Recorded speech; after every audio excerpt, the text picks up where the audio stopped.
नमस्कार दोस्तों, आप सबका अपने ही यूट्यूब चैनल में बहुत बहुत स्वागत। आज हम हाई स्कूल यूपी बोर्ड परीक्षा के लिए 2026 के लिए संभावित प्रश्न लेकर आए हैं, जिसमें आप ये देख पा रहे हैं कि हिंदी हाई स्कूल का पेपर है, 9 से 1 कोड है। तो इसमें अब 70 नंबर का पेपर होता है, 3 घंटे 15 मिनट का समय है। तो आप सबसे पहले इस को पढ़ लेंगे जो लिखा है उसके बारे में। इसमें 2 खंड आते हैं, खंड आ आता है, खंड बा आता है। ठीक, खंड आ में अब ऑप्शनल क्वेश्चन आने लगे हैं 20। तो सबसे पहले पूछा गया है कि जो आप विकल्प पढ़ेंगे, विकल्प का ऐसे नहीं केवल आप विकल्प पढ़ रहे हैं, विकल्प के साथ साथ उसका डिटेल भी पढ़ेंगे कि विकल्प अगर आप पढ़ रहे तो उसकी क्या है, किसके बारे में है, सब एक एक करके। आप हम ये नहीं कहते कि केवल एक क्वेश्चन पढ़ेंगे, एक क्वेश्चन के साथ साथ आप मल्टीपल क्वेश्चन अटेम्प्ट करेंगे।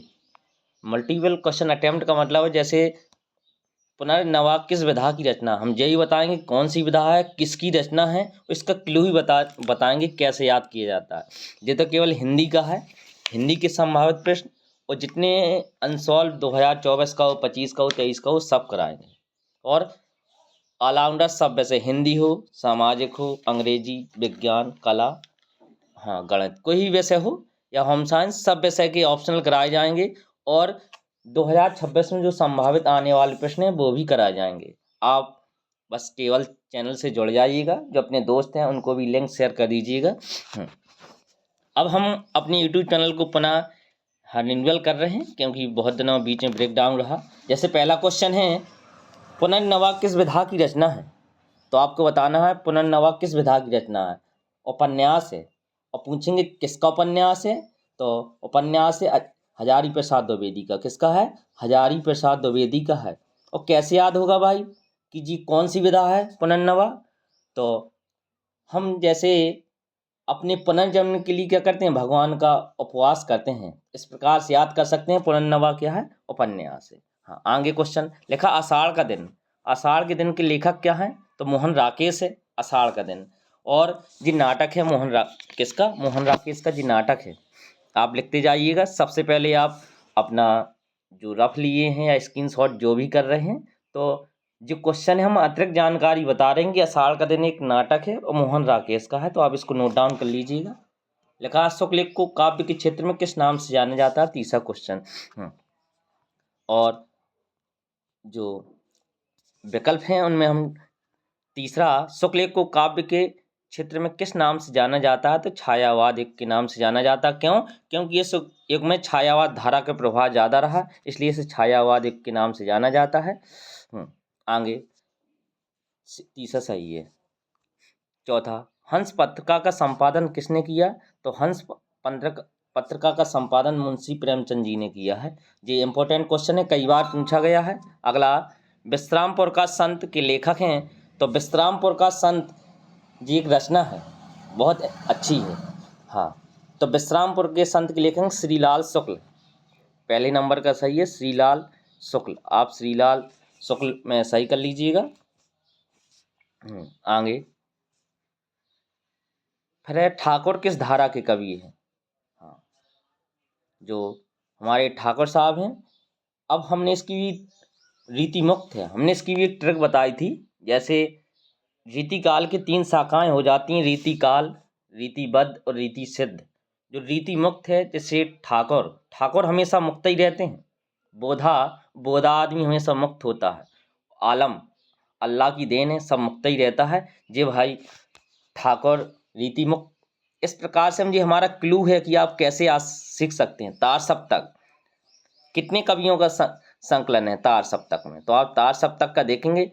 हाँ, उसमें नाम ही लिखा है तार सप्तक 7, तो 7 लिखा है तो 7 हो जाएगा, 7 कवियों का संकलन। आगे है, हाँ, कि रामचंद्र का किस काल का महाकाव्य है, तो रामचंद्र का, जी थोड़ी एक भ्रमित वाली बात, आप सीधे तुलसीदास नहीं, ये तुलसीदास की रचना नहीं है, रामचंद्र का केशवदास की रचना है। और किस काल की है, रीति काल की। ये भी थोड़ा एक ध्यान रखिएगा, अच्छा क्वेश्चन है। रामचंद्र का रीति काल की कविता है और केशवदास की है। किसकी है भाई? केशवदास की। इसलिए कहा था पेपर में कोई अलग हट के नहीं पूछा जाएगा। किसी बार पूछ दिएगा रामचंद्र का किसकी रचना है, इसमें पूछेगा रामचंद्र का किस काल की रचना है। केशवदास की जैसे कवि प्रिया होती है, हाँ रसक प्रिया होती है, रामचंद्र का है। अगला है सुमित्रानंद पंत की रचना क्या है। सुमित्रानंद पंत की रचना है पल्लव। क्या है भाई, पल्लव रचना है सुमित्रानंद पंत की।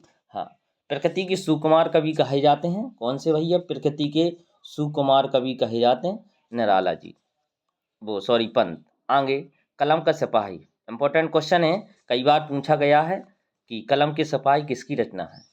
कई लोग इसमें डाउट रहता हमेशा, जो कलम का सिपाही रचना है वो अमृत राय की है। किसकी है, अमृत राय।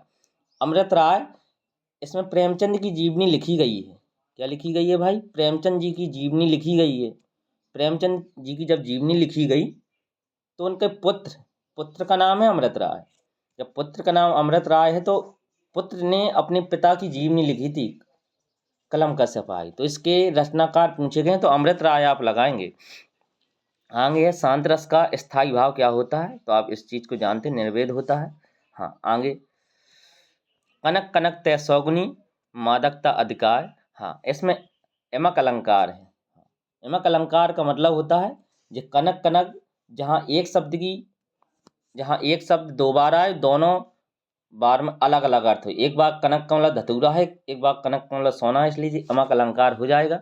आगे दोहा छंद का उल्टा क्या होता है, तो दोहा छंद का उल्टा होता है, हाँ सोठा। क्या होता है, सोठा।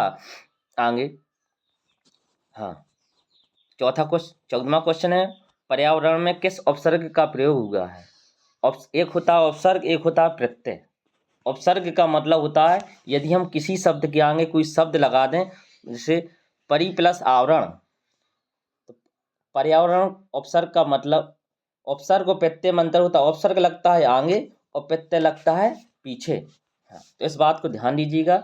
यदि हम उपसर्ग शब्द से अलग कर दिया जाए तो शब्द का भी एक अपने आप में अर्थ होता है। तो लिखा परि प्लस आवरण, पर्यावरण। परि मीन्स चारों ओर, आवरण मीन्स ढका हुआ, चारों ओर से ढका हुआ, तो पर्यावरण परि, इसका चौथा सही हो जाएगा पर्यावरण। हाँ, 15वां क्वेश्चन है, धुआं का तत्सम शब्द क्या होता है। तत्सम का मतलब होता है शुद्ध रूप। हाँ, तत्सम का मतलब होता है धूम, तो क्या सही, हाँ। अगला है 15वां, धुआं का तत्सम शब्द क्या है। तत्सम शब्द का मतलब होता है संस्कृत भाषा का शुद्धतम रूप, तो इसका बी नंबर सही है, धूम। हाँ, आगे पंचतंत्र में कौन सा समास है, तो पंचतंत्र, हाँ पंचतंत्र जिस, अब इस समासों का सीधा ये रूप है कि कोई भी शब्द हो, यदि किसी शब्द के आगे संख्या लिखी है तो वो द्विगु समास होता है हमेशा। कौन सा समास होता है, द्विगु समास। हाँ, और जिसके बीच में डंडा लगा हो तो वो द्वंद्व होता है। जैसे हमने लिख दिया माता डैश पिता, जिसके पीछे हमेशा डंडा लगा रहता है वो द्वंद्व हो, जिसके आगे संख्या लिखी है पंचतंत्र तिराहा चौराहा, वो द्विगु समास होता है, तो द्विगु सही हो जाएगा। 17वां लिखा बड़ाई में प्रत्यय। हाँ, प्रत्यय पूछेगा, प्रत्यय का मतलब पीछे लगने वाला, तो बड़ा प्लस आई, हमने इसको लिख दिया बड़ा प्लस आई, तो बड़ा का भी एक अपना अलग शब्द है, एक अलग अपना अर्थ है, और आई प्रत्यय क्या लगा दिया गया भाई, आई, तो क्या है इसका आई सही हो जाएगा। आई 30 सही। 18वां क्वेश्चन देखिएगा, निम्नलिखित में से कौन सा शब्द पर्याय नहीं है। मतलब अब इस क्वेश्चन में आप कंफ्यूजन हो रहे होंगे, तो शशि हो गया, सुधाकर हो गया, निशाकर हो गया, ये तीनों चंद्रमा के पर्यायवाची हैं, तो ये तो इनका जुट्टा एक बन गया। कौन इन तीनों समरूप नहीं है, मतलब शशि चंद्रमा का, सुधाकर चंद्रमा का, निशाकर चंद्रमा का, लेकिन दिनकर एक ऐसी चीज है, हाँ, जो दिनकर है हमारा जिस सूरज का पर्यायवाची है। किसका है भाई, सूरज का। तो हमसे ये पूछा गया है कि कौन सा पर्याय नहीं है, तो दिनकर नहीं है, दिनकर सूरज का है, और शशि सुधाकर निशाकर जी चंद्रमा के, तो हमारा दिनकर सही हो जाएगा। पूछा गया कौन सा पर्याय नहीं है। 19वां क्वेश्चन, तासाम शब्द में वचन और विभक्ति बताना है, तो तासाम शब्द में षष्ठी बहुवचन होता है। क्या होता है, षष्ठी बहुवचन।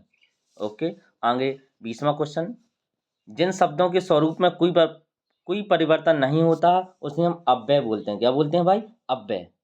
अव्यय जैसे क्रिया विशेषण हो गया, समुच्चय बोधक हो गया, विस्मय आदि बोधक हो गया, जिनमें कोई परिवर्तन नहीं पड़ता है, लिंग का, क्रिया का कोई परिवर्तन नहीं पाता, उन्हें अविकारी शब्द बोलते हैं। इस अव्यय का दूसरा नाम होता है अविकारी। हाँ, जिसका कोई विकार ना हो उसे अविकारी कहते हैं या अव्यय कहते हैं। हाँ, जिस प्रकार से हमारा हाँ जो ऑप्शनल क्वेश्चन है वो पूरा हुआ। अब जो खंडवा है, तो खंडवा में जैसे सबसे पहले गद्यांश पूछा जाता है। हाँ, हमारा मेन जो अभी टारगेट था विकल्प का था, लेकिन आप इसको जो आगे वीडियो मिलेंगे आपको गद्यांश कैसे लिखना है, पद्यांश का संदर्भ कैसे लिखना है, व्याख्या कैसी करनी, रेखांकित अंश की क्वेश्चन कैसे पूछा गया है। हाँ, होता जी है पेपर में लिखता सबको ही, लेकिन लिखने का तरीका और कॉपी भरने का तरीका अलग डिपेंड करता है। ये सबसे पहले गद्यांश पूछा गया है। हाँ, 2 गद्यांश आते हैं, 2 में से एक करना पड़ता है। फिर पद्यांश है। हाँ, ये सूरदास जी का है। जैसे सूरदास एक उनके कोई भी जब सूरदास का आता है पद्यांश, तो उसमें एक खासियत रहती है, या सूर्य सूरदास लिखा रहता है, उनके हर पद में लिखा रहता है सूर्य सूरदास। फिर आगे दो में से एक अनिवार्य संस्कृत के 2 में से करने पड़ते हैं। फिर भाई श्लोक आते हैं अनिवार्य संस्कृत के 2 में से करना पड़ता है। और जो हमारे हमीरपुर जिला में खंड काव्य होता है वो कर्ण खंड काव्य होता है। तो लिखा है जैसे कर्ण खंड। हाँ जी, दोनों करने पड़ते हैं। कर्ण खंड काव्य की षष्ठ सर्ग की कथा वस्तु को अपने शब्दों में लिखी है, या कर्ण खंड काव्य के आधार पर श्री कृष्ण की चारित्रिक विशेषताएं। जी 6 नंबर का अपने उसमें पाया जाता, जिले में होता है। हाँ, फिर आगे जैसे लेखक का जीवन परिचय लिखना है भाई। हाँ, तो लेखक का जो जीवन परिचय होता है इम्पोर्टेंट है तीनों। डॉक्टर राजेंद्र प्रसाद सबसे ज़्यादा इम्पोर्टेंट है, रामधारी सिंह दिनकर हैं, फिर भगवत शर्मा उपाध्याय हैं।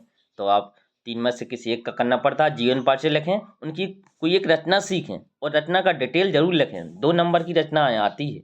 जब 2 नंबर की रचनाएँ आती है तो रचना के बारे में आप डिटेल लिखोगे। फिर कवियों का जीवन परिचय लिखा गया, तो इसमें सबसे ज़्यादा इम्पोर्टेंट होता है हाँ गोस्वामी तुलसीदास, फिर होते हैं रामनाथ त्रिपाठी, फिर श्यामनारायण पांडे। आप तुलसीदास जी का लिखिएगा। हाँ, एक जब आप जीवन परिचय लिखें, तो जीवन परिचय में जब लिखें तो आप एक कोने में क्या करें, सबसे पहले ऐसे एक बॉक्स बनाइएगा। उसमें हाँ कवि का नाम तुलसीदास, जन्म स्थान, जन्म, माता का नाम, पिता का नाम, प्रारंभिक शिक्षा और मृत्यु, सन और मृत्यु का स्थान, और आप रचना। जी एक कॉलम आप इसको एक डिब्बे में लिख देंगे तो एग्जामिनर की आपकी जो उसका दृष्टि नज़र है डायरेक्ट पड़ेगी। आपको 5 नंबर में 4.5 और 4-5 नंबर मिल जाएंगे। एक कोई श्लोक लिखना पड़ता है जो इस पूरे पेपर में ना दिया गया हो। फिर आप एक अपना पत्र लिखें या आवेदन वो लिखें, एप्लीकेशन लेटर लिखें या एप्लीकेशन, 2 में से। फिर संस्कृत में 4 क्वेश्चन दिए, 4 में से 2 करना है। एक निबंध करना पड़ता है 4 में से 1। इस प्रकार से हिंदी का पेपर समाप्त हो जाता है। Best of luck. हाँ, और यदि आपको हिंदी में कहीं भी किसी कोई विकल्प में समस्या है, कहीं समस्या है, कैसे लिखें, तो आप कमेंट बॉक्स में अपनी राय ज़रूर दें कि किस प्रकार से आपको वीडियो अच्छा लगा कि नहीं लगा। यदि कहीं आपको लगता है हमें इस क्वेश्चन में समस्या है तो आप कमेंट में उस क्वेश्चन को भेज सकते हैं।